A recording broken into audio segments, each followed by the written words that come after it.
ਬਈ ਇਹ ਹੈ ਜੀ ਮੇਰਾ ਨਵਾਂ ਘਰ।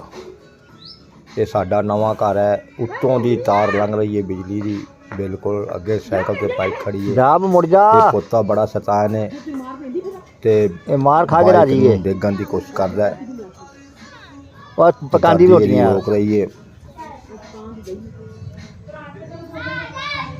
अंदर गया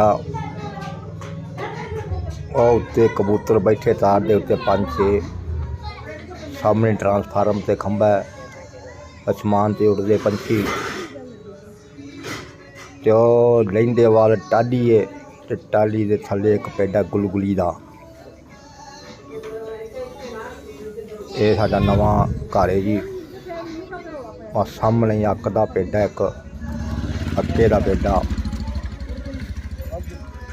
ते पड़ोसियों की कंध उत्ते कपड़े सुकने पे हुए ने।